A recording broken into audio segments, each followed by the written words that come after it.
This episode is brought to you by the members of the You Run Podcast Network.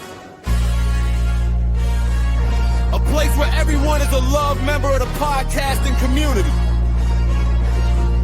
To link up with these shows and find your next podcast addiction, visit yourunpodcast.com. You want to die tonight? Late at night, I tune into your show, where you talk horror with a unique flow. Your voice is like sirens, draws me in, as you pick apart movies on murder and sin. Scott and Marc set the scene. I hang on every word lost in the screen. Your passion for fear is contagious enough. You make me believe in Marc's fucking long roundups. You run podcast, horror movie review, sharing facts and playing games too. Your words paint pictures of darkness and dread, leaving me grinning long after you fled. You run podcast. You run podcast.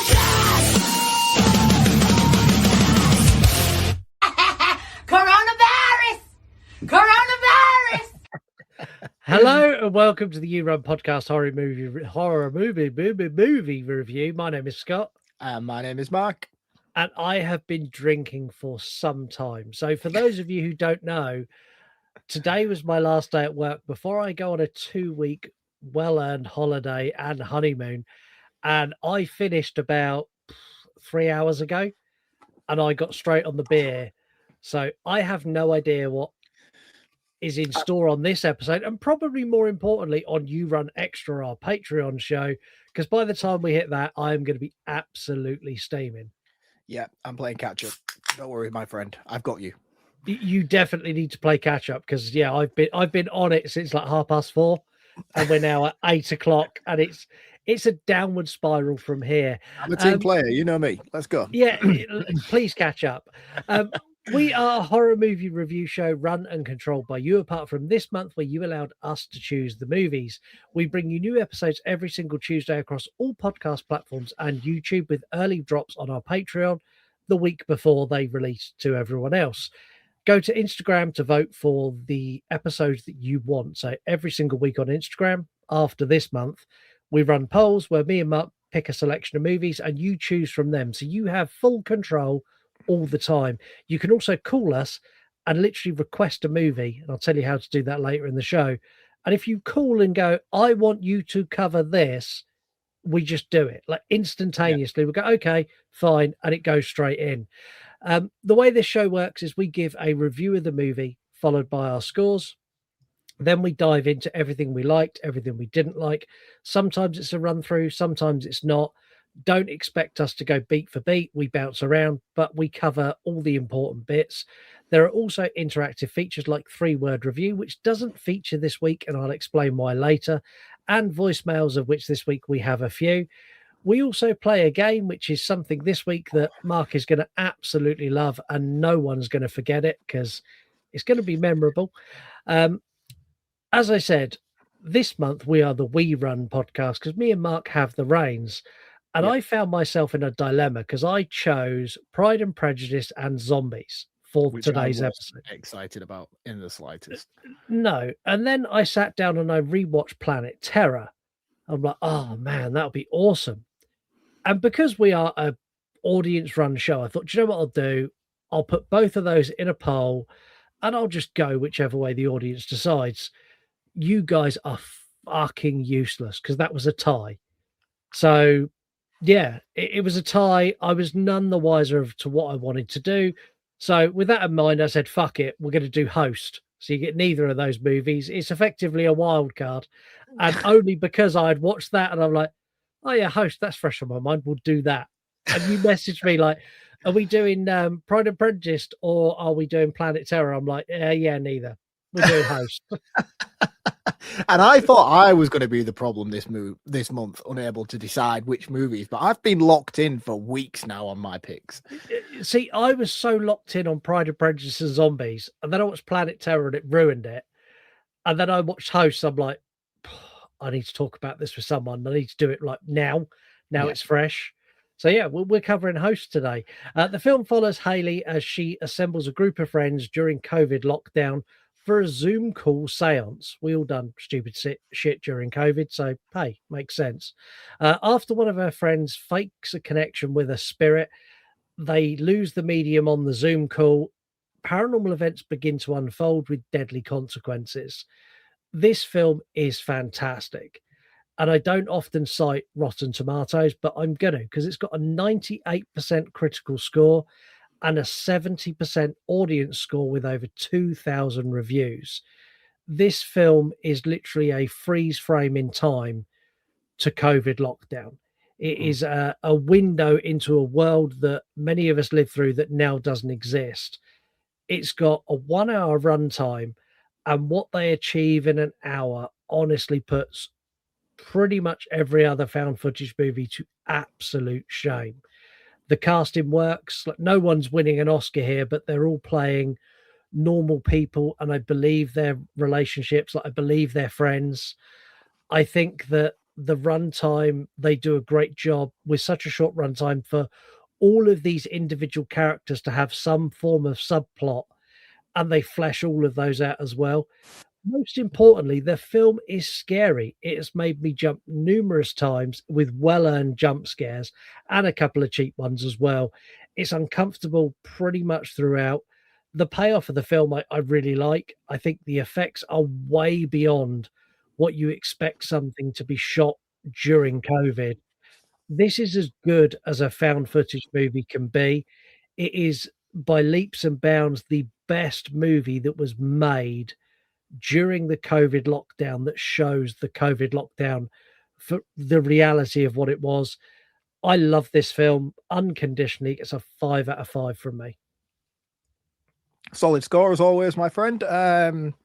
For me, this was a first time watch. I'd never seen Host. I remember it coming out. I remember the hoo-ha around it.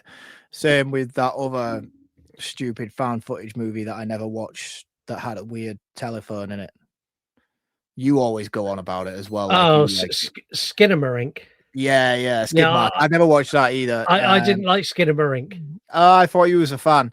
No, I didn't watch that one either. I mean, found footage for me is like one of those, like, if it's really going to pull me in, I have to be invested. You know, it has to be done right. The execution has to be believable, and it doesn't come very often that I find myself truly invested. There's a couple of them that have got me, Monster Party being one of them.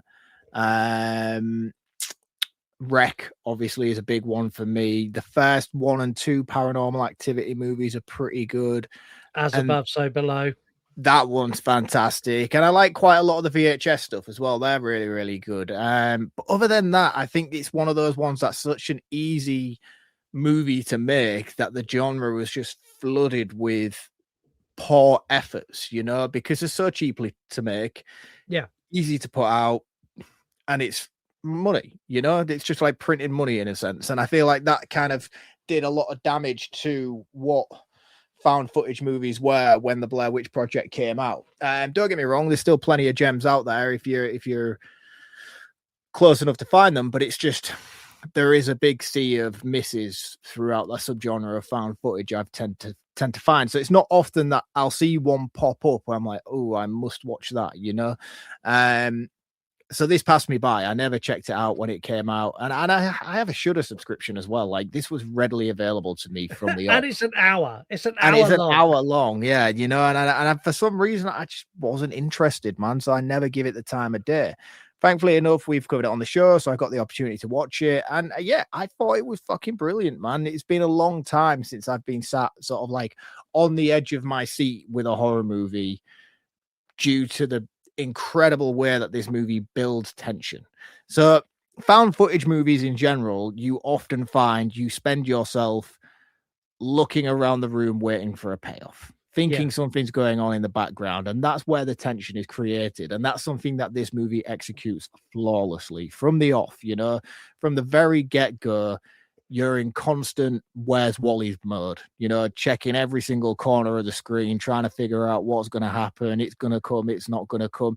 And it doesn't rely on that at all. Not once do you need to find yourself sitting there waiting for something creepy to happen, because everything that does happen in this movie is laid out in center screen, but I think because you have that sort of in your mind looking for it, the tension's just automatically built without needing to make the effort to do so. So yeah, throughout this film, high tension, massive scares throughout. There's a few underwhelming elements that I'll talk about as we go into the movie, but regarding the cast and stuff like that, I think the cast were fantastic, very authentic. Is a key element to any found footage movie is authentic casting. They feel like they're acting, it's not believable. It's a really, really fine line to balance when you're doing a found footage movie, but I think everybody does a fantastic job here. In fact, just talking off air, you mentioned to me that Teddy was the only paid actor in the movie and the rest of them were just collaborating friends. If I had to pinpoint anybody who I felt was being an actor, it would have been Teddy, in all honesty. So lesson learned there. For me, I really enjoyed this movie. I'm glad I finally got around to watching it. It's not one of those movies where I felt the immediate rush to go and watch it. Like, oh, you need to see it before the spoilers come out, because it's a found footage movie that has no real twist or turns to it. It kind of is what it is.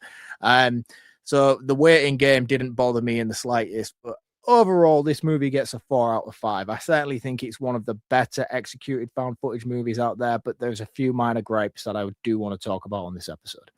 Okay, well, we'll talk through those in just a moment. Yeah. Come on.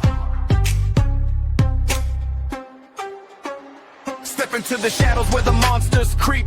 Native Randy's waiting while the world's asleep. From cult classic slashes to the B-movie fright, they're digging up the legends in the dead of night. So turn up the dial and join the creepy crew at the Graveyard Club. There's a killer seat for you, I know you won't regret it. So what you waiting for? A whole world of horror is just behind the door. The Graveyard Club podcast. The Graveyard Club podcast. The Graveyard Club podcast.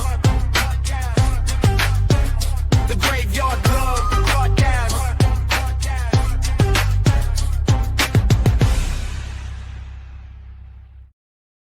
So please make sure you go and check out all of the members of the You Run Podcast Network, including the Graveyard Podcast, who do. There's so much on the network now. It's unreal. You've got everything from true crime to horror movies to TV series deep dives to the paranormal. Like, anything you want is available there.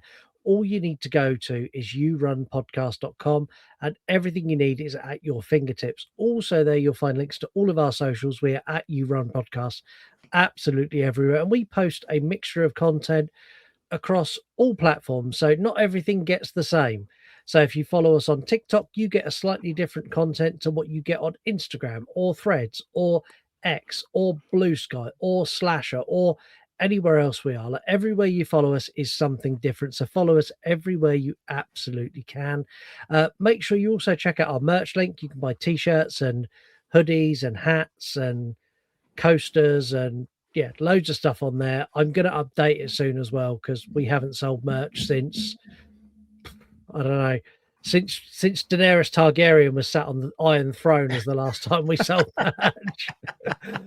Also, make sure you rate and review us on anywhere you can. So that's Apple Podcasts and Spotify. Click 5 stars.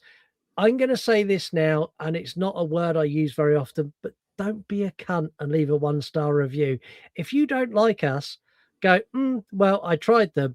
Go try someone else. Because just because you don't like it doesn't necessarily mean we're bad. Audio quality is good.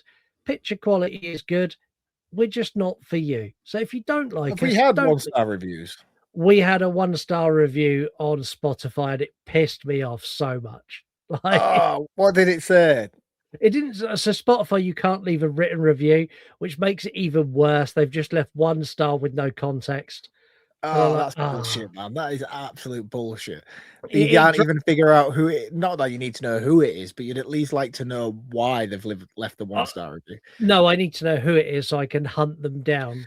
But yeah, Vengeance.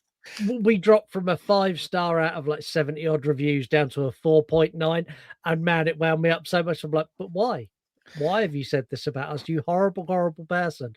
So yeah, if you don't like us, it's really simple. Stop listening now, go listen to someone else, and we're cool with that. Also, you should know that if you don't want to listen to these ads, you don't have to. For the price of a cup of that really expensive, super shit, super over the top, exaggerated matcha latte with low fat milk shit that you buy every morning on the way to work, you can get access to our Patreon. And on there, you get this show a week early with no ad breaks whatsoever, so you don't hear me whinge. You also get You Run Extra, which me and Mark are recording after, where we cover a multitude of everything from books to movies outside of horror to talking about our personal lives. And this week, Mark is sharing a new acquisition to his household that I am going to absolutely rinse him for the entire episode, to the point. Yeah, I may even pause to go find sound bites to continually go at you for that. But also you get early access to true crime, you get exclusive episodes, you get early release of You Run Recap, which is the show that is not quite setting YouTube on fire. However, it is getting more views than anything I've done before, therefore it's really good. So yeah, go to patreon.com/You Run Podcast or follow the link in the episode description and find yourself somewhere where you're a valued and loved member of the community, because we have some awesome community members and I never, ever, ever shout them out on the main show. And this week I'm going to. So all of our paid members, Lady C, Jim, Greg, Dave B, Becky C, Mark, Heather, Jay, and Kate, every single one of you are fantastic, and I cannot thank you enough. And even our free members, who occasionally we throw a crumb to, John, Sean, Cody, Mr. Ramon, Adam, Jade, Ryan, Bubba Fetish, Dave E, and Chaz, all of you are fantastic. And if you want to get a shout out and be loved like these people, all you need to do is part with fucking £3 a month, you tight ass motherfuckers. Like, you lose more than that down the back of your sofa every single month when you sit your fat ass there and it falls out of your pockets. So instead of that, spend it on us, because we are worth every single penny. And that is the end of this week's advertisement. And I think I've done that eloquently. I think you were rather offensive, but if this is a tactic you're going for, it may work. Who knows? Who knows? Well, Bullying would be the thing to get people to part with that money. See, I'm going with the don't be a tight ass motherfucker. It's £3. That's the route I'm going now. I've tried being nice, and I now in your favour. Well, it's been all right, but I feel now that maybe telling people like, you're tight. Like, do you know all your friends? No, you're the one who goes to the toilet when it's your round. You're that guy. Like, if you're listening now, out of the thousands of listeners we get, like, you're the guy who doesn't buy around. He's like, oh yeah, I just need a wee, and disappears. Or you're the guy who's like, oh yeah, I'll get the next one, and never gets it. Like, you're that guy. You're that guy and you're that girl. Don't be that person, because no one likes you. Part with £3 a month and give it to me and Mark. Also, For Love of Horror is on the horizon, and we're trying to beef up that beer fund. Yeah. It's going steady though. We've got a long way to go. Yeah, and we're already a full weekend expenditures. Well, this is true. I've booked the hotels today, which honestly broke me. For the shit hotel we're in, the price, I'm like, I need to speak to you about that. Yeah, you text me, but I was doing bedtime with the kids, and I was like, "Oh, fucking hell, what's he doing?" we'll talk about it on Patreon. Please don't tell me I booked the wrong thing. It's non-refundable. I hope not. I paid cash on the door last time I went. That's the kind of venue we're staying at. Oh, fucking hell. Right, let's get back into this.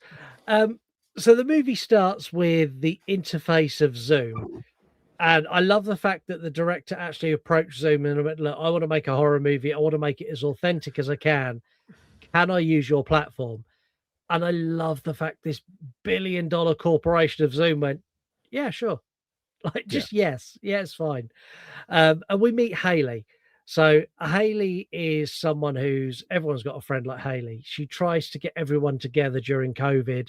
She's trying to make activities because no one can go out and meet, and she brings them all together on a Zoom call for their hour free time for a séance with another friend she's got who's a medium.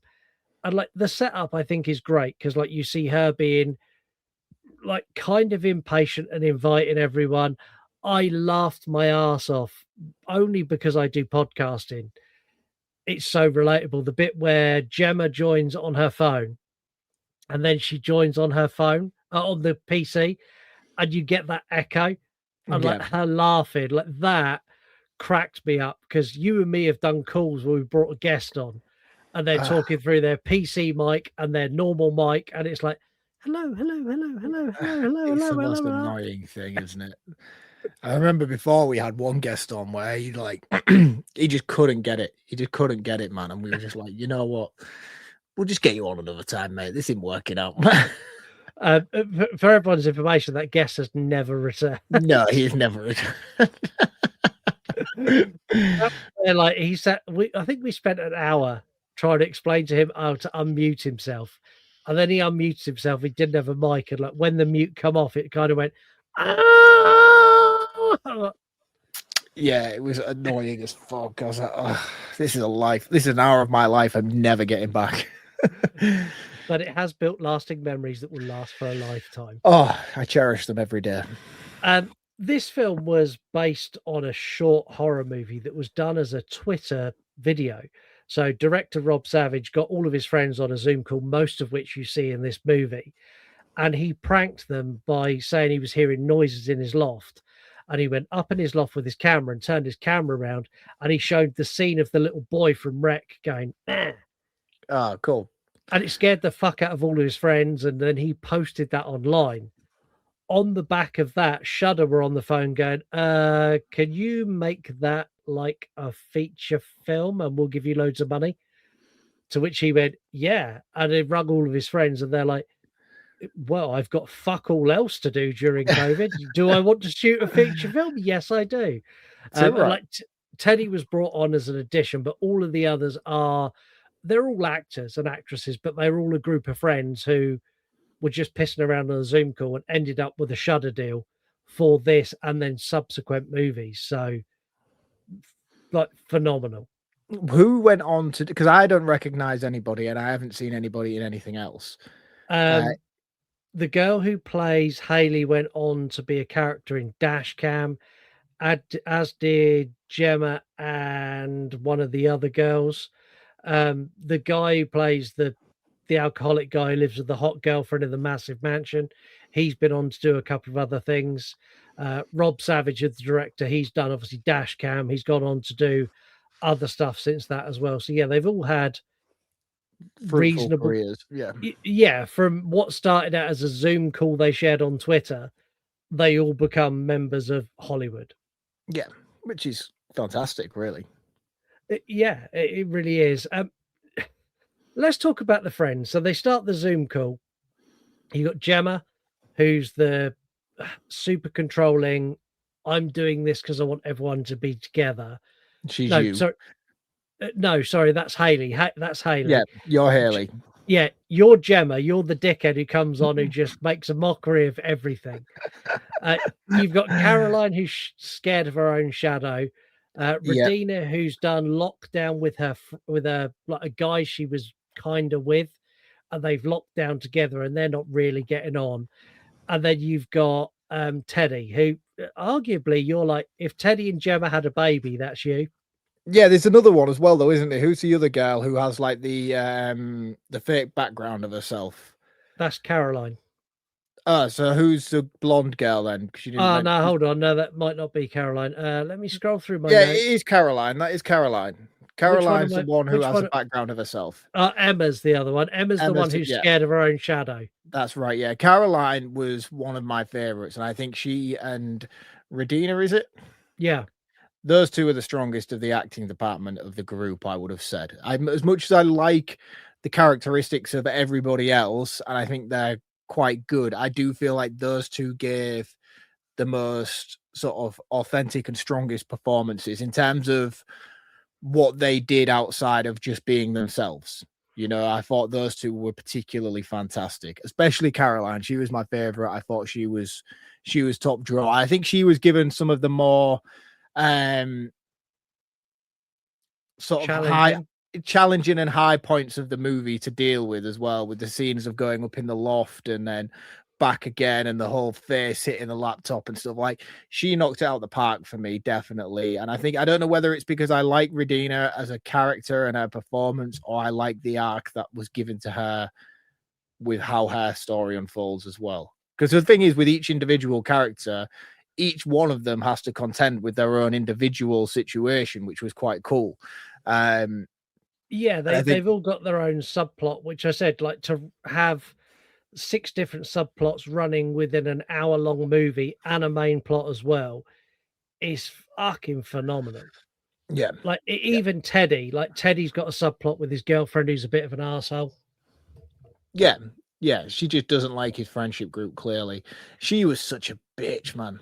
I love it when they first, like, before they connect to Teddy, and they're like, oh, I bet he's with that fucking bitch in that fucking big house. I fucking hate her. She's such a slut. And then it connects, and like, she sat on a diving board in like a swimsuit, almost like leaning back. She's like, drinking a glass of wine. Yeah. And they're all like, I fucking hate her. And Teddy's like, right, well, I'm going inside, and like fucking picks it up like, fucking hell, girls, don't mess this up for me. I'm staying in a mansion with a bar during COVID with a hot girlfriend. Like, shut up, because you're going to fuck it up for me. Yeah, it was cool. It was cool, man. And I like, again, like the fact that once things do start to get going again, I know we're going to come back round to it, but with Teddy's character in particular, they all start, and immediately his girlfriend just comes in and just like starts fucking about with the camera and fucking the laptop up, and she's just like, yeah, bye guys, and just slams the lid shut. It's like, okay, I guess Teddy's gone now. Yeah, the thing is, though, his girlfriend was really hot. She's also the stunt woman and stunt coordinator for this movie. But yeah, I kind of get it. Like, if you're Teddy and you're held up in your super hot girlfriend's mansion, and she comes like, yeah, the call's over now, we're going to go have sex. She'd be like, do you know what? Bye, girls. It was fun. See you all later. He's a guy. I didn't for 1 second like contemplate him doing the wrong thing. You know, I was like, yeah, all right, Teddy, see you later, but I get it. It makes perfect. Like, a prime example, if your missus texts you now, went, Mark, now's the time, and you went, mate, yeah, fuck you guys, I'm going home. Like, yeah, simple as that. This show's over for me. Yeah, I've got to go. I'll be like, okay, cool. Like, we'll catch up tomorrow. Have fun. See you later. Yeah, too right. They bring in Salen to the studio, and Salen is a medium who's going to help them do effectively a séance. Teddy is fucking hilarious. Teddy and Gemma's like, should we play a drinking game? Every time she says astral plane, and we'll take a drink. And she comes on, she goes, we're going to go on to the astral plane. And Teddy's like, drink.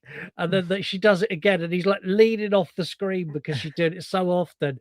It's now become really obvious. And that's you. Yeah. To the point where he's like, oh, what was that word you said again? Was it astro what? Sorry. Yeah, I need to take another shot. She gives the rules, which are really simple. Never joke, never lie, never break the circle. Because if you do, it invites unwelcome spirits into your home. Yeah. And like, she's really clear with that.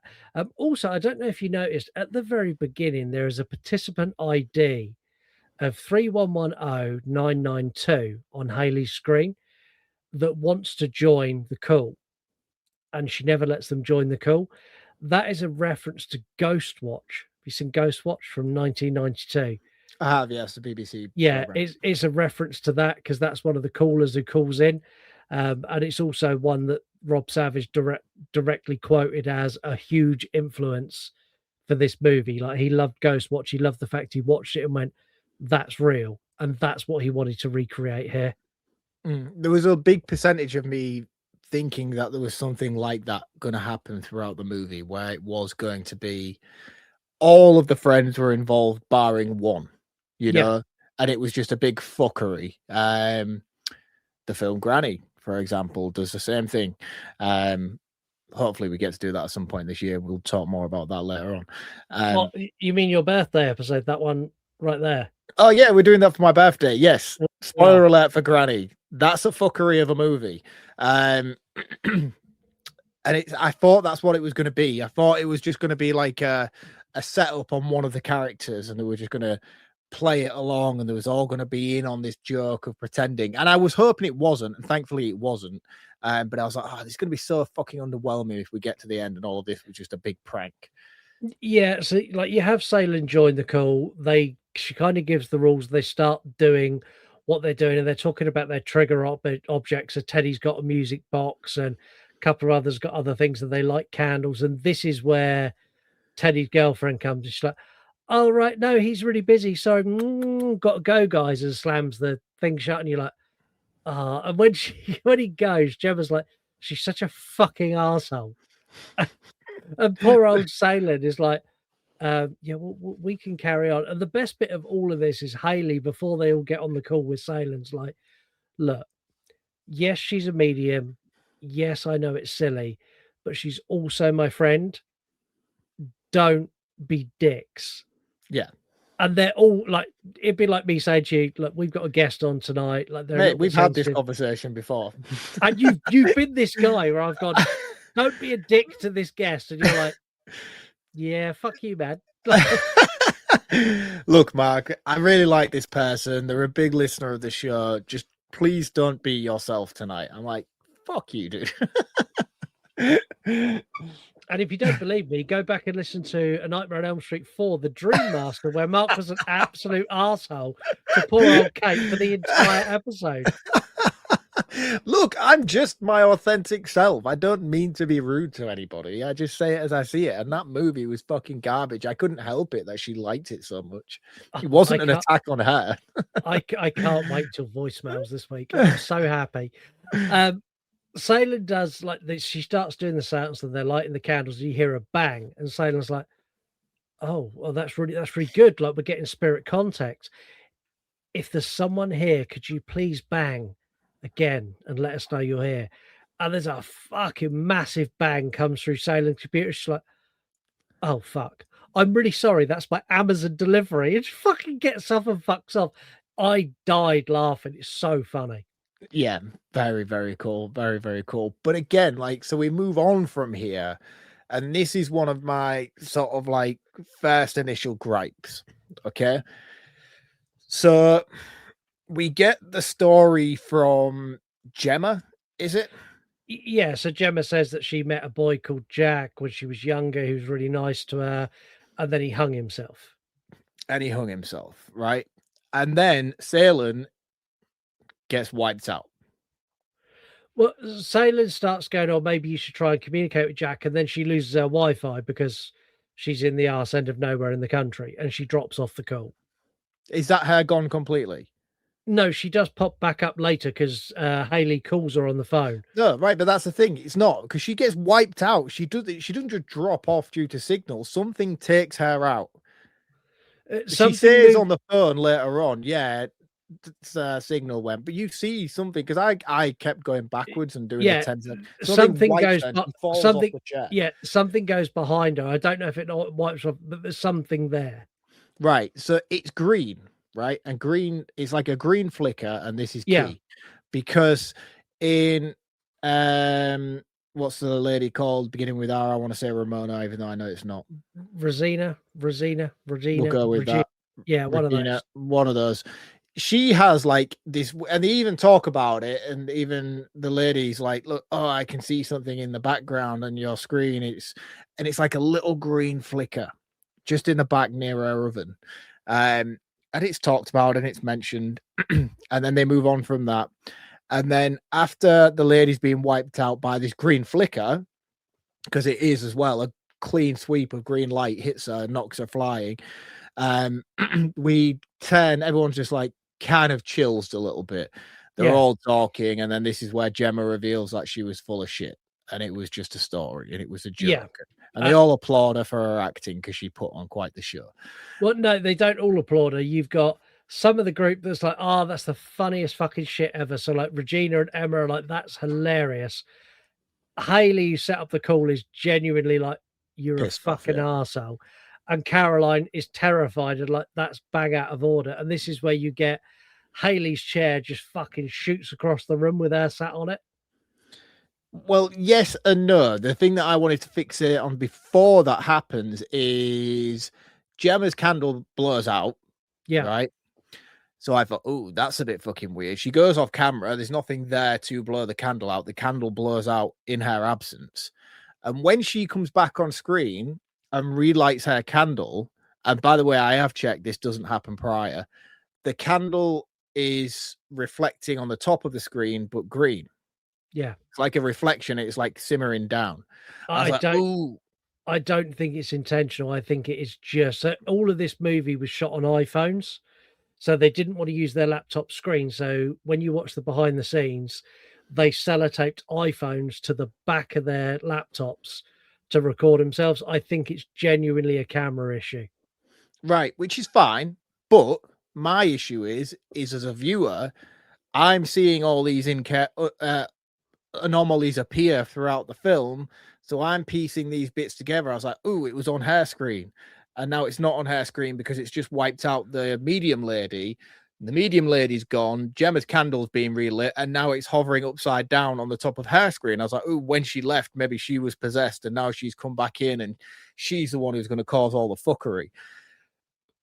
It never goes anywhere, you know? And I just feel like it sets itself up to be something cool like that. Yeah, I think it does. I think I give a lot of leeway to this because I know how it was shot. Like this was shot, everyone shooting individually on their iPhones in their house during lockdown. The director and the producer like on chat off the screen telling them what to do. There was no script. Like there's a lot of this that is kind of they had like 17 hours of footage from filming this movie, and their editor just took what they had and went, that's what we've got, and they gave us an hour. And I think a lot of credit, because I don't think there's many movies that are made in this way.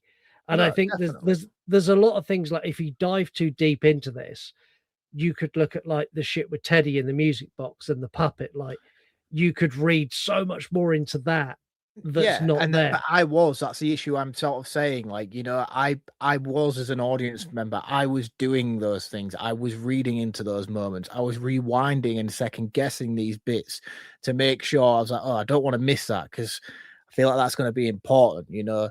And like, spoiler alerts for the ending, it's not important in the slightest, and it doesn't go anywhere other than it is just an onslaught, you know. And for me, like, that's the reason why this movie loses a star for me. And it's not because it's a bad movie and it deserves to lose a star, but because of my viewing experience of it and the connecting the dots game I was playing throughout, the ending felt very flat for me for that reason. Yeah, and I can understand that. I think the build up here, though, is very, very good. So you get like Haley gets dragged across her room on the chair. You then get like the banging in Caroline's loft, and she takes the selfie stick. And this is like a mimic of the short movie that Rob Savage does. So she takes the selfie stick, goes up into the loft and pans round. And like you're waiting for the jump scare, but you don't. You get those two dangly legs as she goes one way, and then she goes back and it's not there. And they come back and they're all freaking out. And this is where Emma's wine glass shatters all on its own.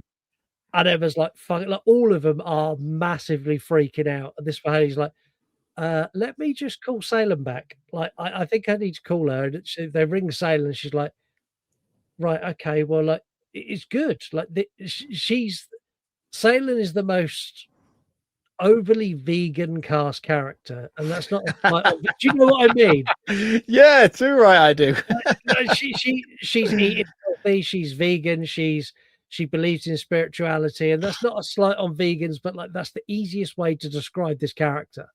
And she's like, oh, this is really good. You've got all this stuff coming through. And like, I understand it's scary, but like, we can sort this out. We can solve it. You just need to like close the door. And this is where the phone goes like all dead. And like, she cuts off and Haley's like, right.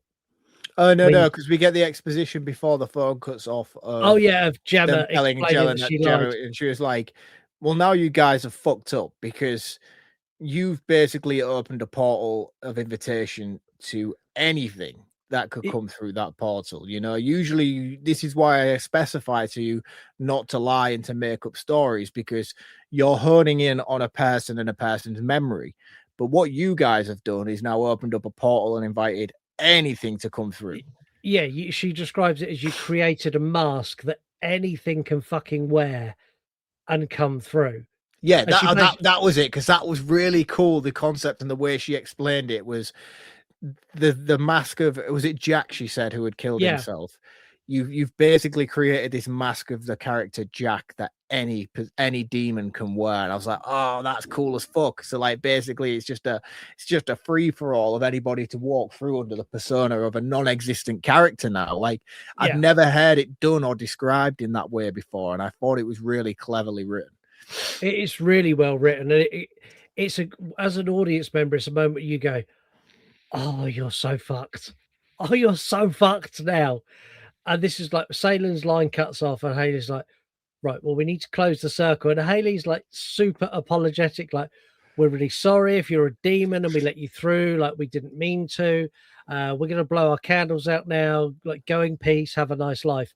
And they blow the candles out, and there's lots of laughter, and like Emma's Think pissing it's around with all her over, filters yeah. again, and like it's like, "Oh yeah, it's all cool. Like, it's fine. Like, nothing's gonna happen now." And this is where it like they all go for a piss. They're all like, "Oh, we need a wee now. We're all gonna go for a wee break." And it's when they come back from the wee break, like everything descends into chaos. But we see it coming though, because Ramona or Regina or Regatta, she doesn't want to go to the toilet unaided, so she takes a camera with her. Yeah, And as she's doing so, she's walking to the bathroom again. You see somebody hanging. Only this time, it's not just some demon or something. You know that's her partner that she's living with, hanging from the kitchen ceiling. And you only see it in the background of her walking past, and it looks so fucking cool, man. And then while they're in, because she's very absent from everything that's going on in the next sort of 10 minutes, because while she's in the bathroom, she's trying to ring her partner because she doesn't know where he is in the house. She's gone into the bedroom, she's gone into the bathroom, he's not there. She rings his phone's on the side. She's like, well, he wouldn't go anywhere without his phone. So then she's sort of like off. She puts the laptop back down, and you can see her bouncing from room to room in the background. But she's not really involved with anything that's going on. The same can be said for Caroline. She hasn't returned back either from this point. no, she showed it But off that at the don't very come in beginning. yet, though. That don't come in until No, after no, the no. shit's gone sideways. But she shows it off earlier where she's created a virtual background. Yeah, It's because like she was she lonely sat, in lockdown. yeah, she sat on screen, and then there's her comes in her room, walks across, opens the dresser, takes something, and leaves again, which is really cool. And annoyingly, you can't do it on the platform we recorded on, because I sat here earlier with the idea of having a looping background behind me, but I can't do it on this platform, which annoyed me. Should have used Zoom. But it was cool. So then they're very much absent from what happens next, really, with Gemma, Emma, and Haley. Yeah, And the three of those deal with some shit.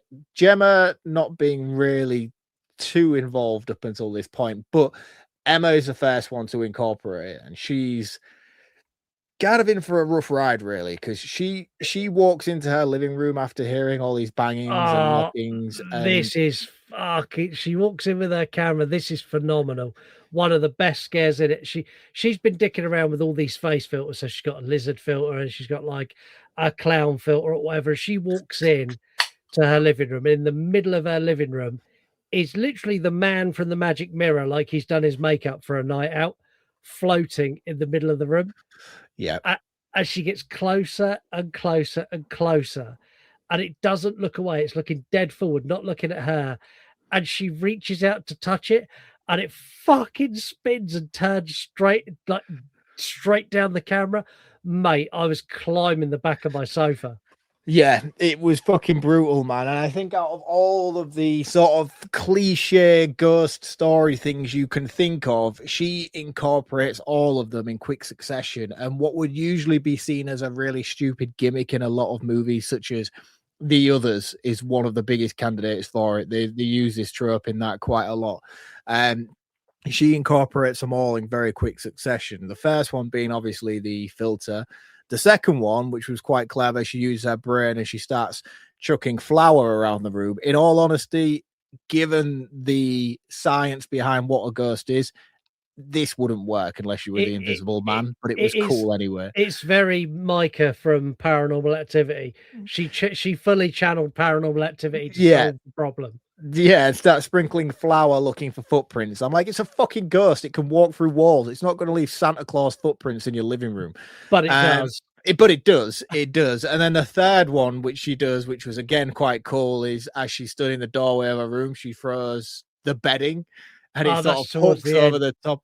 Is it towards the end? I couldn't remember which the break. Oh, yeah, because that's when she goes out the window because everyone else is dead at this point, barring her and yeah, I'm jumping ahead. Apologies. We'll save that one for later.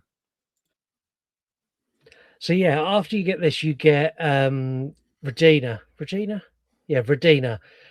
Like she's looking, so she's still looking around the house for her boyfriend, and everyone else is on the call, and she's muted.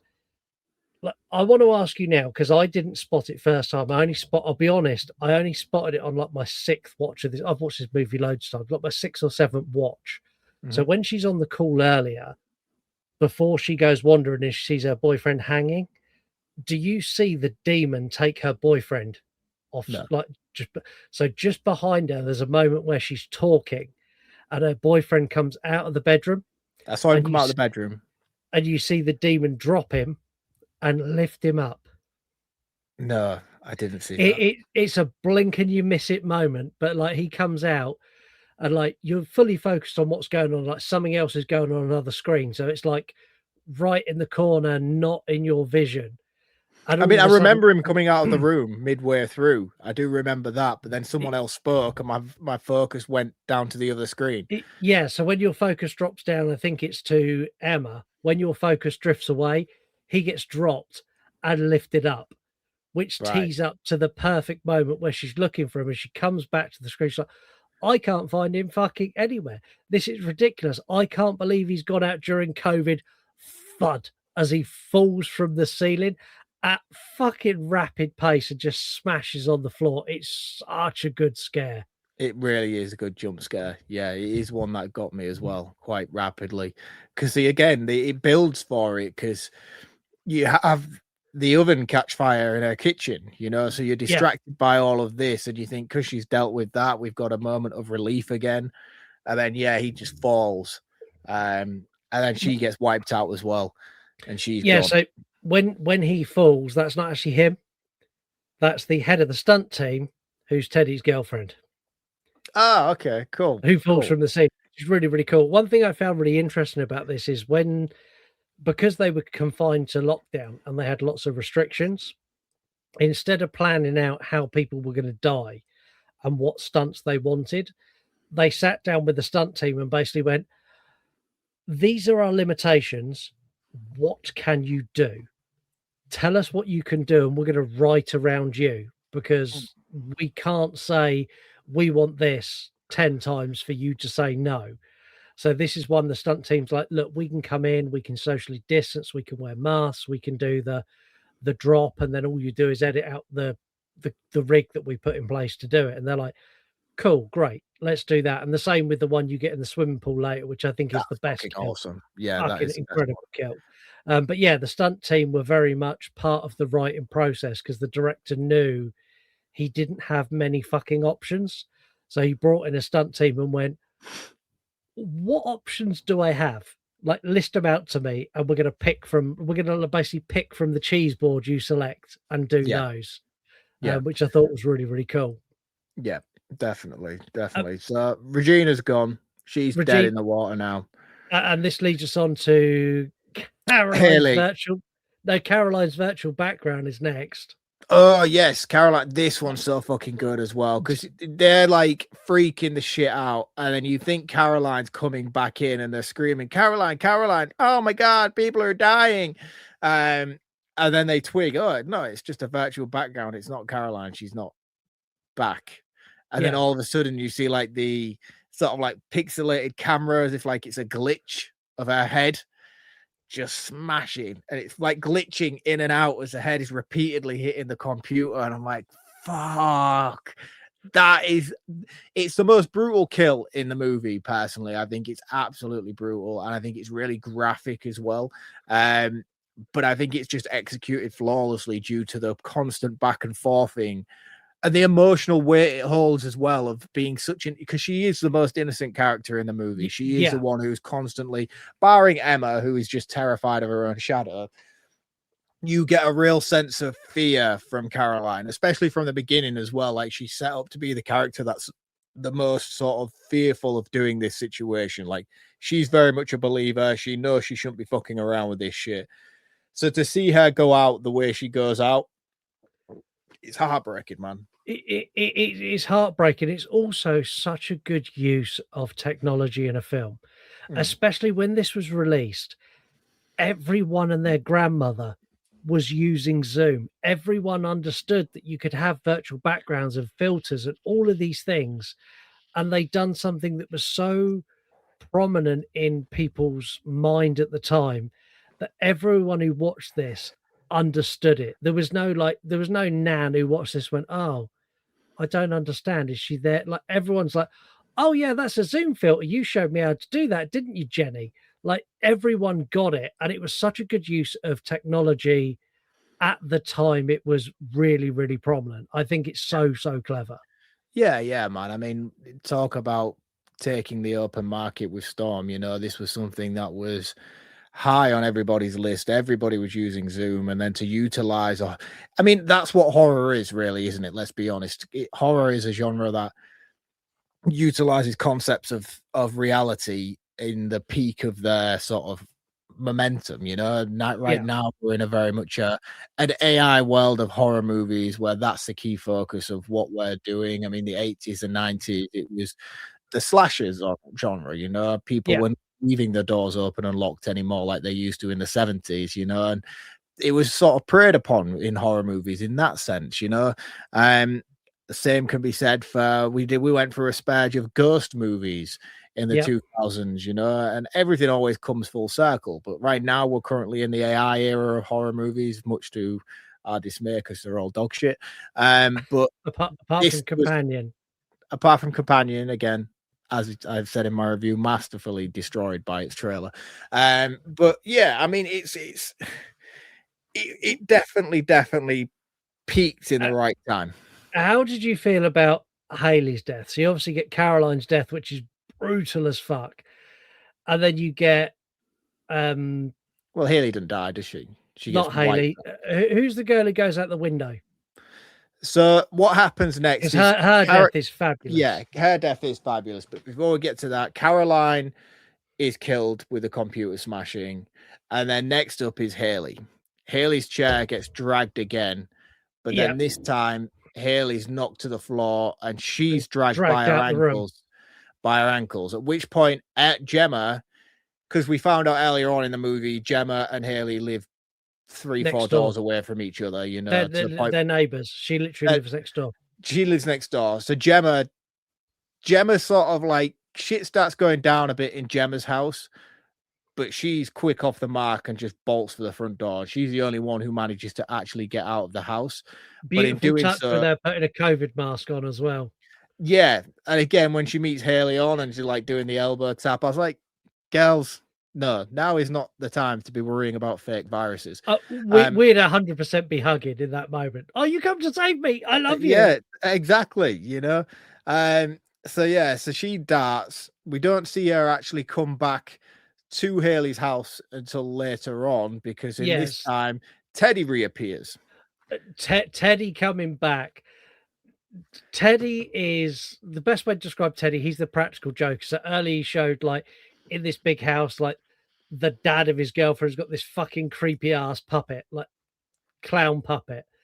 And when Teddy comes back on the screen, bear in mind that a couple of people are dead, another person's screaming, Teddy's screen comes back on, and this is this clown like fucking dancing, and he like puts his hands like, "What's up, bitchy? Yeah, why are you all crying? What the fuck's? Why you're all being weird? You're fucking with me. Stop fucking with me." And then all of a sudden you hear like a massive scream outside, and Teddy's like, "What the fuck was that?" And this is where you get, honestly, it's a beautiful kill. He Well, I goes mean, out. before it does, it's built quite well because there's only Emma left visibly talking at this Yeah, point. It's Emma and Teddy, and she's like trying to explain to him what the fuck's going on. He's not buying any of it. At which point his power goes out in the house. He's like, Emma, please just relax. It's an old house. This happens all the time. I've just got to find the circuit breakers, turn it back on. And then next thing you know, he starts getting attacked by furniture. Shit starts coming at him left, right, and center. And you can see that he's now like, what the fuck is happening here? yeah. And then that's when he hears the inaudible scream from the outside, and he runs out to save his super babe. And her kill is glorious. As he comes out into the pool area, because they've got a pool, because they've got money, she gets whipped up into the air, dangled over the pool where she's kicking her legs, going, "No, no, no, no," and you just get this perfect crunch. That was my knuckle that clicked, by the way. That was impressive. I didn't have a soundbite for it, so I improvised. But yeah, But, her neck snap. Like, if that didn't kill her, the drowning in the pool that followed definitely did. well, she's dead anyway. You can clearly see that it's replicating the hanging, which has been happening throughout. Mhm. Ramona's boyfriend got hung. You see his legs hanging. You saw the ghost in the loft hanging. So whatever this spirit is, it's clearly somebody who's been hung in the past for some sort of heinous crimes. Or whatever demon has some sort of hanging kink. It's one or the other. One or the other. I'm choosing to go with it being a medieval ghost that was hung for its crimes. See, I'm thinking choking kink. You're thinking BDSM. Yeah. Yeah. So yeah, I really like the effect on her dying because you can see she's being lifted up by her legs, by her neck as she's flailing, and then you just get this neck snap. She drops into the pool. Teddy just bolts for it to this barn, and when he gets into the barn, there's just this music box playing on the floor, and you're like, "Oh, Teddy, man, this is not going to end well for you." And Teddy's death is exceptional. Horrific. So he gets set on fire, and you see the fire come up his back and over his face. I watched an interview with the director like 10 minutes, not the director, with Teddy, but 10 minutes before we started. And he's like, "Yeah," he said, "it was really cool." He said, "I've never done a fire on my face stunt before." He said, "So they put like loads of fire retardant gel on me," because it's actually the actor who done it. So they put fire retardant gel, then they put something that's flammable, and they literally just set him alight. And when this episode comes out, I'll share the footage of the director and the producer watching their actor Teddy get set alight. Mate, it's the funniest thing ever. The director's going, "Put him out, fucking put him out, put him out." And the producer's going, "Oh, mate, oh, it's on his face, it's on his face." And then they come out and put it out, and they're both like they're on a call like this, and they're both this far forward going, "Is he okay? Can you check he's okay?" Like because obviously they're directing and they're producing remotely. Yeah. The sheer terror, like watching Rob Savage as his actor is set alight, like he's fine to start with, and then when it comes up his face, the look of terror that goes across his face and the panic and the lean forward, I'm like, this is arguably better than the movie where he's leaning in going, is he okay? Is he okay? And you can't hear anything apart from this of the fire burning on Teddy's face. Fucking brilliant. So good. It's fucking cool and it looks fantastic. I assumed it was CGI. The fact that it was done practically is even better. It looks great. After Teddy's death, we now return back to Emma. And Emma goes out horrifically. She starts hearing the bangs again, and this is where she does the blanket on the ghost, and you see it sort of stood there. She runs to the window. I love this scare as well. They do it in Paranormal. The throwing a blanket and then it forms over a person. I think it's one of the best ghost scares, and every single time I'm like, oh, that's awesome. Every time. Yeah, it looks fantastic, you know. And I think the thing is as well, when you do this kind of trick, it's one of those because it just it highlights that it's there, you know. And even though we know it's there as an audience and we know it's in the room, the visuals that represent it are then like I don't know how to explain it. It's such a weird feeling when you know there's a presence in the room, but you can't see it. It's not that immediate threat. But then as soon as it's showcased visually, like it is here, you're like, fuck. And it's like, why am I saying fuck? It's like literally where I knew it would be. See, I think the best way to explain this to people who haven't seen this sort of movie, if you like beer and I said, I'm going to get you a beer, and you're like, thanks, mate. That's really cool. It's that reaction when you know the entity is there. And then when I return to your table with an ice cold, glistening beer and hand it to you, that's the difference. It's the, yeah, I know I'm getting a beer. Oh, it's a beer. It's that's the same reaction. Perfectly summarized, my friend. I love that. I thought so. Yeah. So Emma turns to run away from the ghost sheet, and this is where she tries to go for the window, and she's just clearly being pushed.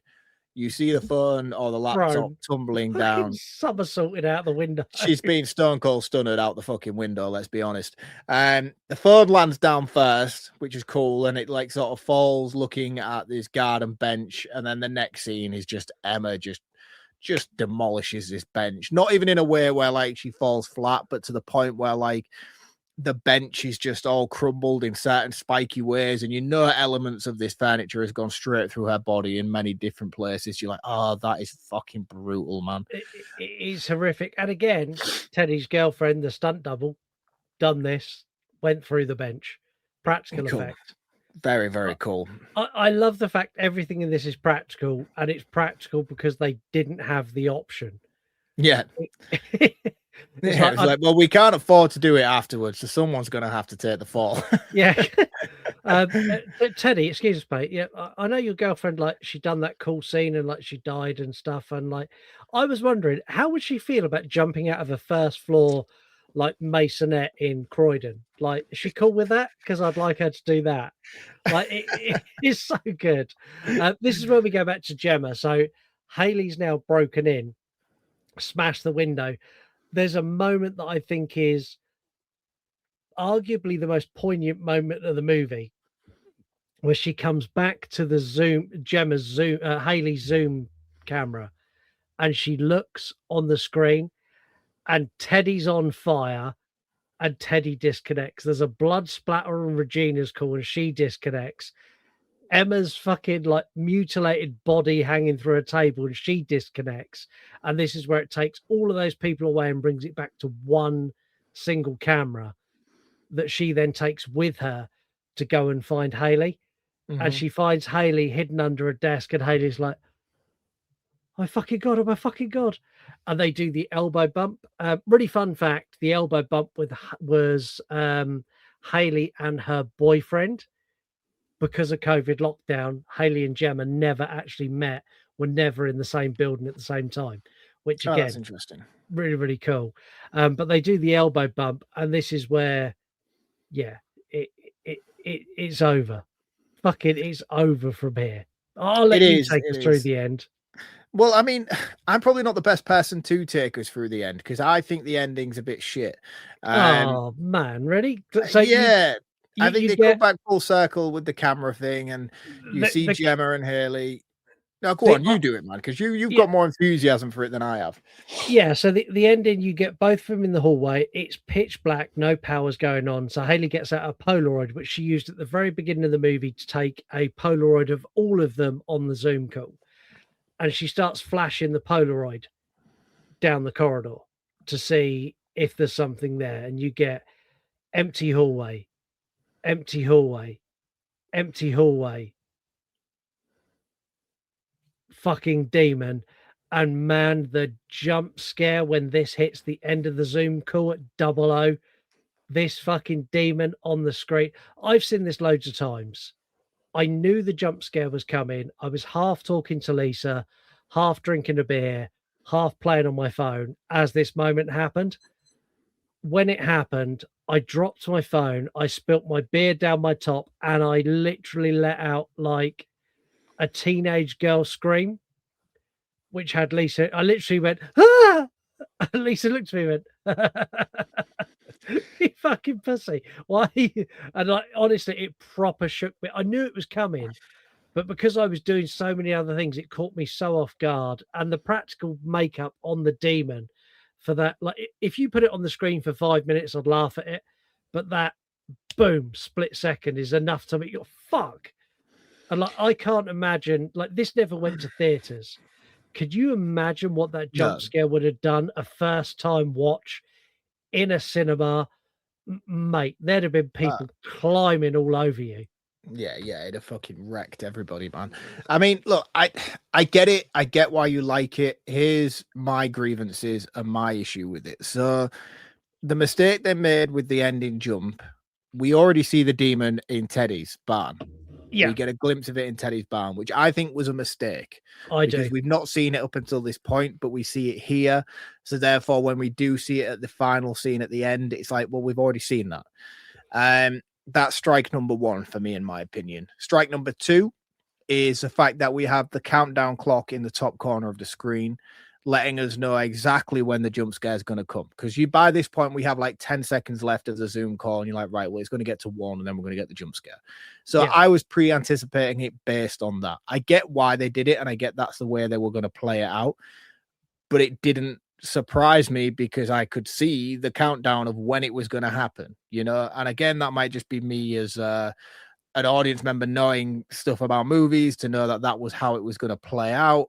I don't know. Had they done it maybe a couple of seconds before the countdown run out, it maybe would have got me a little bit better. You know, had it been the jump scare came at 5 seconds, the camera fell to the floor, and then we just had 5 seconds of static, you know, that might have maybe worked a little bit better for me. But the fact that they ran it all the way to 0 and then did it was like, could have done that better personally. And again, the final strike for me was just purely based on the fact that everything I've discussed in this episode so far regarding things that I thought were going to go somewhere, I knew the time was running out and it wasn't going where I thought it was going to go. And it's not even a case of, oh, well, maybe it was Gemma or she's doing something or she's been possessed by this point. It was just more a case of it was just a straight A to B, you know, and I was thinking there was going to be a lot more to it than what there actually was. And again, this is a me thing. This is a me thing because that's the way I was viewing the movie. That's the pieces I was putting together from the puzzle. I was building the wrong jigsaw. That's all I can really say about why that ending fell flat for me.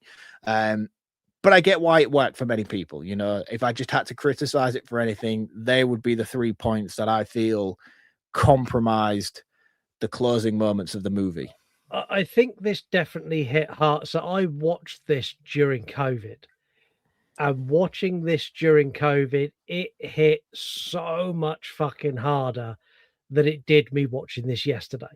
Like in COVID, when you're in lockdown, and like I remember, like we were having Zoom calls with like Lisa's mum and dad, and like friends and family. Like it kind of resonated. Like, I remember watching this in COVID, and after it finished, me and Lisa just sat there and kind of went, "Fuck."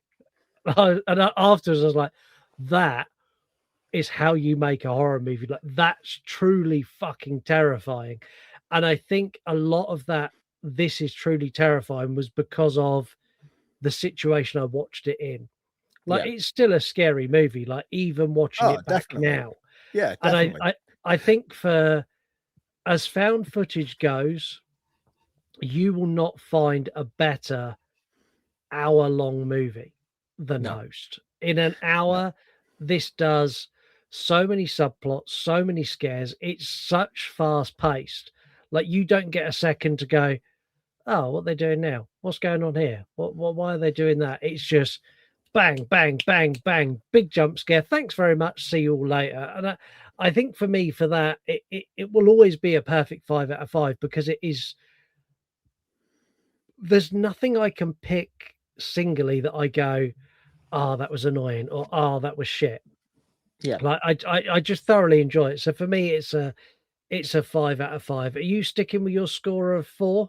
No, I'm going to bump it up to a 4.5 out of 5 because I definitely think it warrants it. I definitely think the obstacles that they had to go through in order to make this movie warrant the applaud of effort alone, you know. And I really like the movie, you know. I'm not it's a solid 4 at the start of this before we even had the conversation. You know, that's a very good score for a horror movie. Oh, 100%. So for me to be like, I'm not criticizing it in the way that I'm like, this is a bad movie. I'm just nitpicking at points that I feel like could have been executed better. But then if you take into consideration the restraints that were in place during the production of this movie, it gets a free pass more than anything else, you know? And I think it's a fantastic movie. The nitpicks are still there, but they're not as... basically, my point is it deserves more than what I give it in the beginning. And I think a 4.5 out of 5 is a very, very good score. Probably the highest score I would give a found footage movie, with the exception of Wreck, I would imagine. And as above, so below, you scored that a 5. That is a perfect movie too. I need more. I need a sequel to that movie. It's coming. They say that, but we've been waiting a long time for this now. If you tune into, if you go and part with that £3 and tune into You Run Extra, I'll give you some details because it is about to go into shooting. So that is happening. There we go. But yeah, of news. This is a great film. Like I love this movie. If you haven't seen it, and even if you're unsure about found footage, like, it's an hour. It's not even an hour. It's 53 minutes. 53 minutes long. Like, give it the time of day.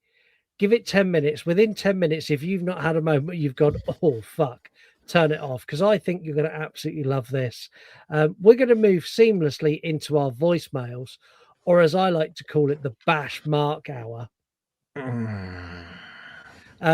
Who would you like first? You can have H, J, or K. Jesus. Is J Jim, or is it J? No, it's not J or Jim. Oh, okay. I was expecting something sassy. I'll go with J, just out of curiosity then, please. Okay, then. Just imagine going through life preferring not to have a fun time, and not wanting to be entertained. That's our guy, Mark. He doesn't want to have a good time because he doesn't like the Dream Master. Scott predicted I'd be sending a voice message because I am literally listening to your Dream Master episode, and I had to pause it to send this voice message over. Mark doesn't want to have a good time. It is the most fun, most entertaining, most creative installment in the franchise, with some of the best kills, one of the best final girls, an absolute banger soundtrack, and just pure entertainment.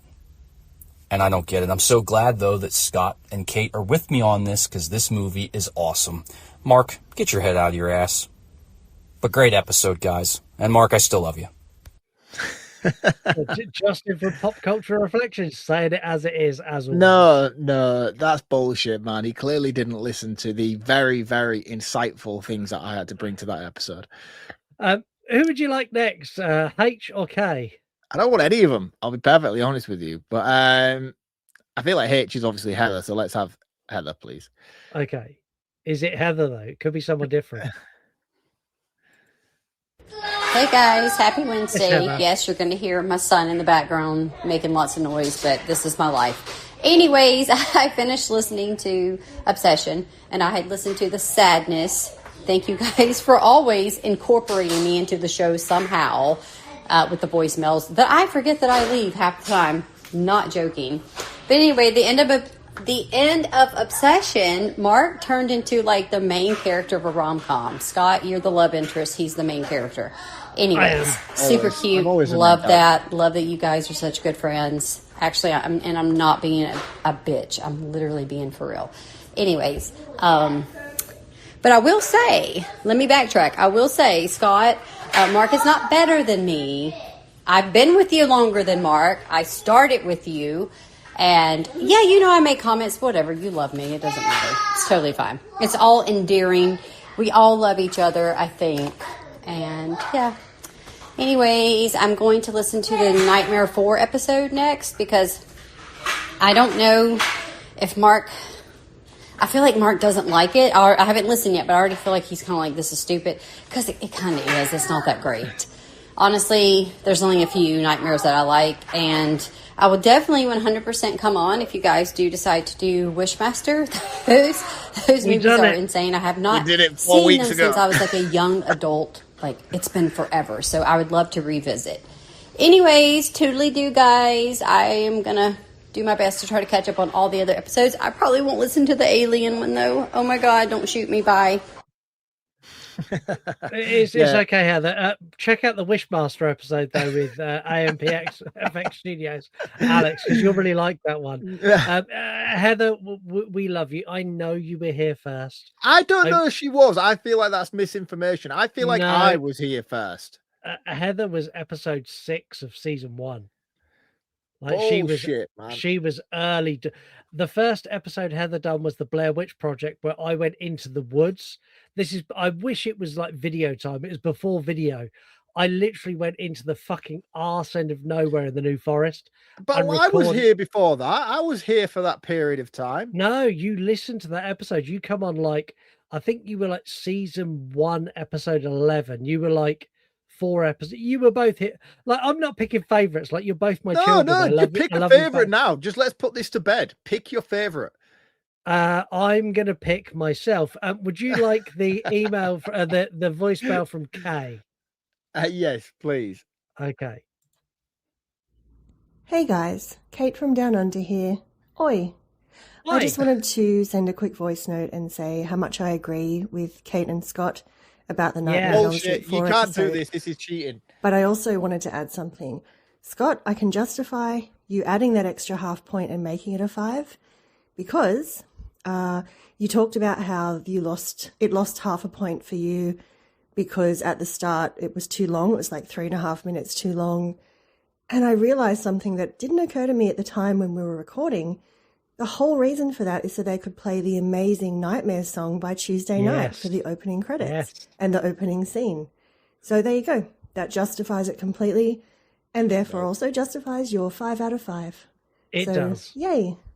And I hope you're both well. And Mark, we do need to pick a movie to cover that maybe Scott doesn't love so much. So I hope you're both having a great day.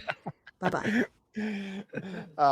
Cheers, Kate. Lovely to hear from you as always. But I'm calling cheating on the voicemail there. I'll be honest with you. She told you You can't call in about your own episode to glorify your own opinion on a movie.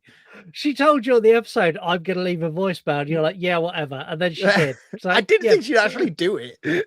Yeah, bravo to Kate. We normally have a feature here where we do 3-word review, which is where you get to review the movie in 3 words. However, because I decided on this movie about 8 minutes ago, and didn't give any time for me to post a 3-word review, we don't have a 3-word review. So follow us on all social medias at You Run Podcast, and on there you'll find 3-word reviews for movies that we're going to do. So I said we're going to play a really fun game, a super fun game. And because I'm jetting off on honeymoon for 2 whole weeks, and Mark will ultimately forgive me. What I earn in one hand, burning from the other. Every right answer rips another from my cover. I keep winning pieces I can't keep together. Bleed for the scoreboard, lose myself forever. Melted!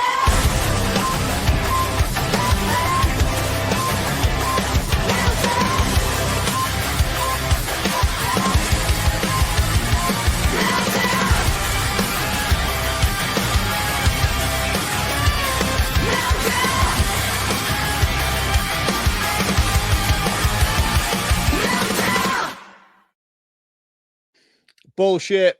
Absolute fucking bullshit on you, my friend. That's right. I'm going to give Mark the attempt to get on the leaderboard in a place that is befitting the king beyond the wall. No, that's not fair, man. You've watched me skull beers this entire episode to play catch up to your drunkenness, and now you're just going to throw this shit on me. It's almost like I started the episode going, I'm really drunk, you need to play catch up, knowing full well that I had a quiz coming. Like it's almost that contrived. It's crazy. Fucking puppet master, man, honestly. What a This dickhead. is the quiz where I give Mark 10 questions. Every question he gets right, he gets an entire 10 points. And for every question he gets wrong, he loses 15 points. So he has the possibility, like before, where he could end on minus points. However, I'm going to be fair. I have made the first half of this quiz idiot proof. The first 5 questions The first 5 questions I asked to Jack earlier today, who is 10 years old, and he got 4 of the 5, and he's not seen any of the movies involved. This is bullshit, man. Like, this is just embarrassing because all you're doing is just setting me up for failure. And then now you've just basically introduced this whole disability factor for me. And it's like, you know full well I'm going to fuck it up. Well, let's see how you do. So question number 1. In what Friday the 13th movie did Jason Voorhees first start wearing his infamous hockey mask? Part 3. That is correct. 10 points. See, you're off to a flyer. What is the name of the character Johnny Depp plays in A Nightmare on Elm Street? I will accept the first name only. I don't fucking know his name. Fuck off. Begins with a G.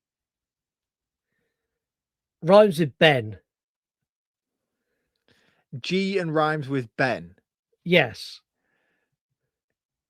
Gen. Fuck off. Put an L in there.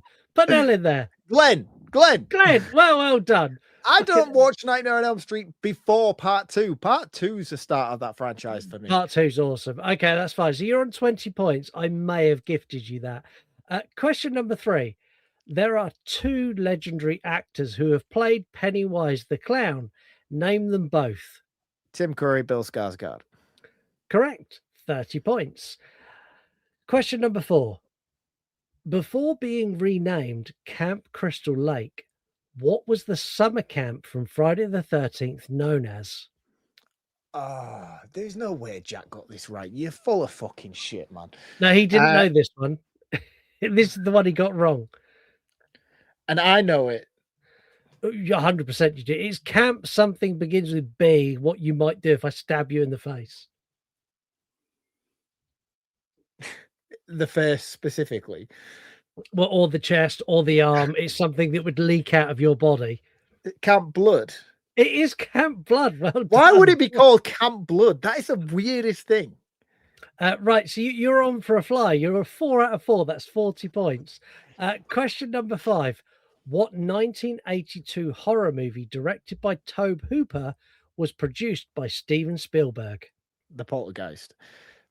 It is Poltergeist. 5 out of 5. Right, so you're through the easy bit now. Oh, yeah, cheers, mate. This is now where I become a horrible, horrible man. What is the first name of the character played by Donald Pleasance in the Halloween movies?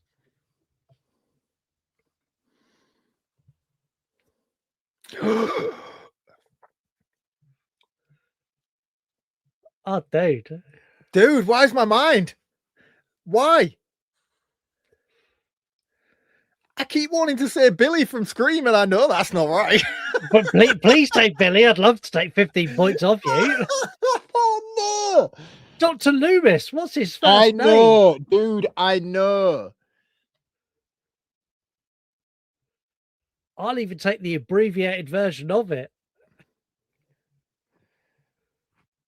Why? Why is it doing on this question of any?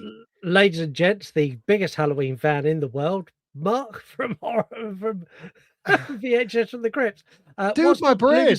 No, what's his first name? Samuel. Fucking hell, that was harder than it needed to be. Jesus Christ. It is Samuel. Jesus. Oh my goodness me. All that was coming to me was Billy. You said Loomis and I was Billy Loomis, and it was just I couldn't shake it and I couldn't see past it. That's 6 out of 6, 60 points. You're on now. I'm actually sweating. I don't care if I get the rest of them wrong now. That was genuinely fearful for me then for getting that question wrong. In Blade 2, what is the name of the character played by Norman Reedus? All right, something real silly like fucking Dirk or Doug or Derek.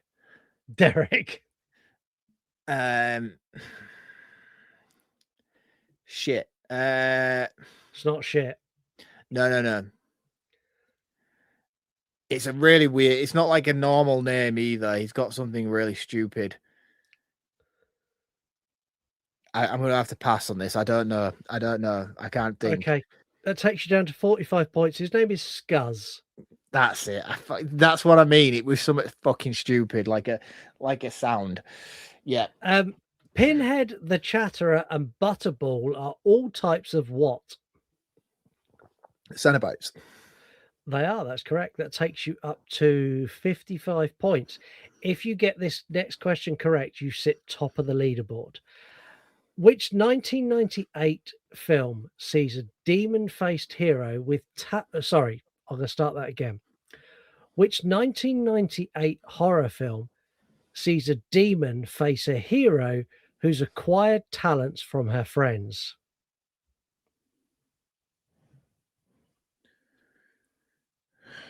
Nightmare on Elm Street 4 Dream Master. That's correct. Well done. You are now on 55 points. I'm not proud of myself for that being the winning question, by the way. Which, if you get this next question correct, you don't beat the quiz, but you do top the leaderboard, give someone everything to chase. Right. So question number 10. Which British horror film from 1973 features a remote island, a cult, and a missing girl? The Wicker Man. Oh, mate! You liar! Correct. Well Yay! done. I thought you were like shocked that I'd got it wrong then. I was like, no, it's definitely The Wicker Man. I know that movie. I am blown away. That is 65 points for Mark. He now tops the leaderboard. He was pissed off when I started, and right now he's fist pumping like he's won the lottery. Do you know what? The fact that I just stumbled on that Halloween question and it came that close to me to guessing the wrong name because I was stumbling. I don't care about the quiz anymore, to be perfectly honest with you. The fact that I overcame that brain fart, I'm a happy man. That would have been so embarrassing for me on many levels. See, I teed up the first five were easy. The sixth one, I was like, Mark will know this. I'm going to make a big thing of it being really hard. And when I went, yeah, what's Dr. Loomis's first name? And you went, I was like, oh my God, I'm going to stump him on a Halloween question. I couldn't, dude, honestly. But the thing is, it's things like that for these quizzes that get me the most, because my horror knowledge usually retains information, like stupid information, you know, but like things that I watch religiously, like the Halloween franchise, my brain didn't hold it in the cabinet because I watch it all the time, so I know that information. I should know it, Yeah. like I know my telephone number or my home address, you know, but like See, I couldn't find it. I couldn't find it. It just wasn't there. I was like, what is going on? I picture a miniature Mark inside your mind opening doors going, what is it? It's not in there. Close the door.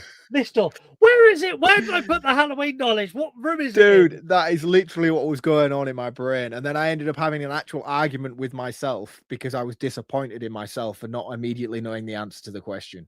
There was a full-on internal monologue going on throughout that whole thing. There was part of your brain that said Billy, and there's a little inner Mark that just backhanded him. Like, Yeah, there was a No. fight.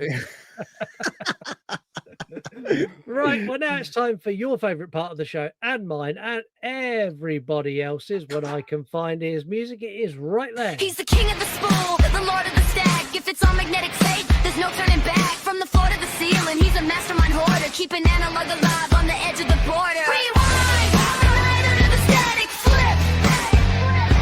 It's Mark, VHS from the crypt. An active Zoom call. Hello, and welcome to this week's episode of VHS from the Crypt. I like that. Hello and welcome to this week's episode of VHS from the Crypt, starring your lead presenter, Mark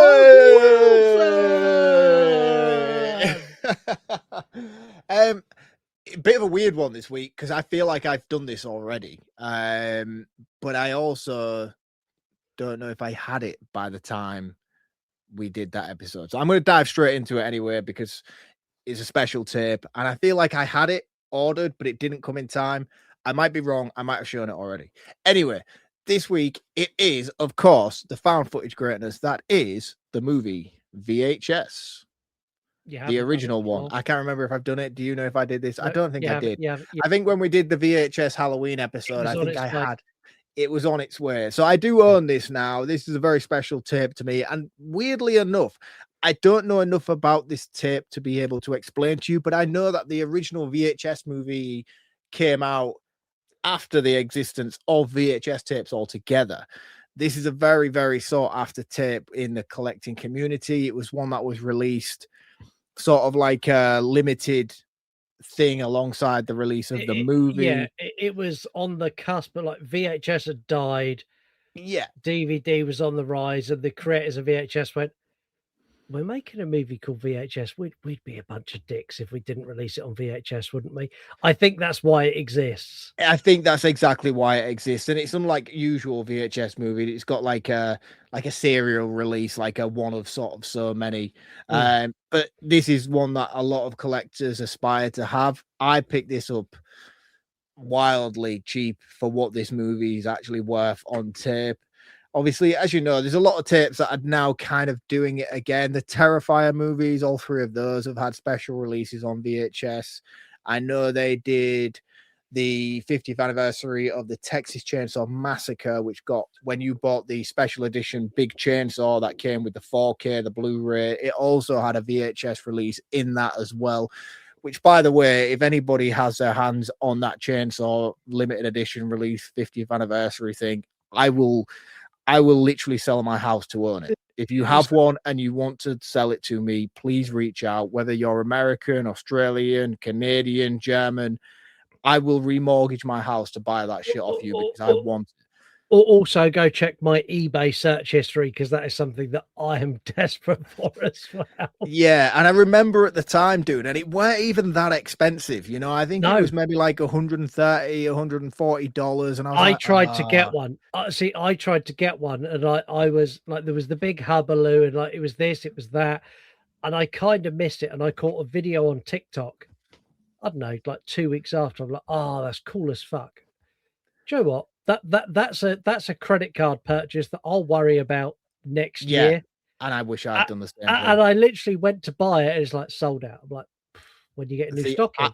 None, ever. No, I did the same thing recently with, I mean, you guys know, obviously, if you look up here above my screen, I keep my Mighty Max collection up here. I haven't got a vast amount at the moment, but that seems to be getting a bit of a resurgence again at the moment. It's a whole Mighty Max thing. I got the recent, let me just grab that real quick.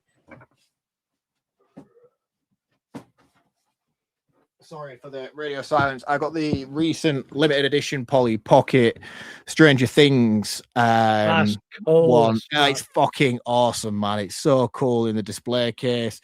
You take it out of this polythene case here, and it's got a drawer on the front of it, and it's like a VHS tape, and all the characters are inside.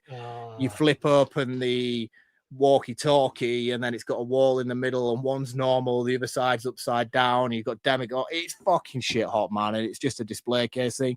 But the reason I'm talking about it is because I'm sure you're aware as well, you'll have seen the announcement of the Miniature Maniacs Halloween one, which is the mini glow-up pumpkin. You open it up, it's a Myers house. You've got Laurie, you've got the car, you've got Myers.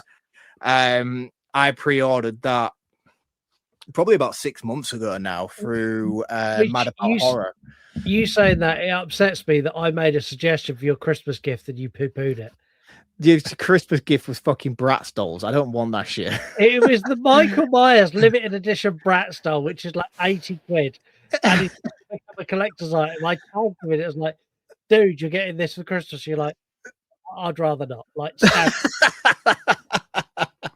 I would rather not, to be honest with you. It's very hard to display dolls to make this room look cool. But I have ordered the I have pre-ordered the Trick or Treat Michael Myers thing. I will show it to you guys when it comes. But like I said, I pre-ordered that 6 months ago, and it still hasn't come into stock. So they said somewhere between the period of like June to September it might come in. So who knows? Stay tuned in the next couple of weeks. It might arrive. If it does, I'll definitely showcase it. It will be prize in my Halloween collection. Right next to his Bratz doll that I will send him for Christmas. Make sure you go and follow Mark. He is at VHS from the Crypt, and I am proud to announce he is also at Reviews from the Crypt, where he reviews horror movies in his own words, and they're fucking awesome. And he's done a couple of reviews since last time we recorded, and both of them I've read, both of them I agree with, and both of them I shared, which is awesome. Back, baby, back writing, really enjoying it. It's been a while since I've sat down and done any writing. As I said to you guys before numerous times throughout these episodes, I am still writing. I'm just not publishing anything, because I don't have the time to really sit down and focus and hone in on the writing once it's done. It's shocking. It's like me saying, I still record podcasts, but I don't release them. Like, that's how stupid it is. That's pretty much what it has been for the past year or so. So the good news is I have a backlog of an entire year's worth of movies that I've watched and reviewed that I haven't shared yet. But yeah, I'm back. I don't want to make a big hoo-ha of it because it's something that I don't really want to focus upon how well the reviews are received and start questioning likes on a certain review, and this review got that amount of likes and nobody's reviewing that one. It's like, I just want to write again. I'm making a big hoo-ha of it. Reviews from the Crypt is back. Try not to get scrambled by psychic attacks. Go and follow at Reviews from the Crypt and at VHS from the Crypt, because Mark is awesome. And as much as I give him shit, and as much as I bully him, and I'm horrible to him, and I'm a mean person, I really like Mark, and he's got really cool accounts. So go and follow him. Yay, friend, podcast friend. Hey, that was one of the first memes you ever sent to me. He's like you and your wife. It's like, I've got a friend. And she's like, a real friend? And you're like, no, a podcast friend. That is it for another week. Despite my honeymoon that will see me out of action for 2 entire weeks, like no posting on social media, like I'm gone 2 whole weeks. We are going to be back next week because we record in advance because we're organized and shit like that. I was going to say, you'll be back off your honeymoon by the time this episode comes out anyway. Oh, yeah, I'll have been back weeks, but that's not the point. We will be recording an episode on a movie that Mark has wanted to do forever, which is Halloween 2. Hey! It was obviously going to happen. It was our movie picks, and I basically said to Scott, what Halloween movies have we not done yet? Which, to be honest with you, was a very, very slim margin. I thought we'd had loads left to go through, but I think there was maybe 3 we haven't touched upon yet. Yeah. Obviously, the Gordon Green ones we did on new releases. We've done most of them. I think the only ones we haven't done are Halloween 2, which I've picked for next week, and Rob Zombie's Halloween 2, which I was very and ahhing which one I wanted to do. We did do Halloween 2 Rob Zombie on a YouTube episode many, many moons ago. Deleted long ago. Yeah. We haven't done Halloween 6. Also, we need to return to Halloween Kills and Halloween 2018, because both of those episodes are deleted because the guest who was on had a hissy fit and we had to delete them. So right, though, that opens up the door for more Halloween content going forward. Which is great for me because I thought we were like digging that well too deep. There'll be Halloween content for years to come. Fantastic. Years. That's good to know. That's good to know. So at least we get to revisit those ones as well. But out the mainline series, we've done 1, 2, we've done 1, 3, 4, I think 5. We did do 5. We haven't done 6. We've done H2O. Yeah. And then we've done Rob Zombie 1, which me and you did. We haven't done 2. And then we've done the original Halloween, which you did on your own. We need to go back and do a revisited on that episode anyway. You were my guest for the first ever. 100%. 100%. Yeah, that's. In fact, can I request that episode's deleted, please? No, because anyone wants to hear Mark like in his infancy of podcasting before he developed a dialogue, go and listen to the Halloween 1978 episode. I'm like, Mark, this movie's fucking awesome. I love this. I love that. I go really deep into lots of things, and Mark's like, Joe, what, man? 100%.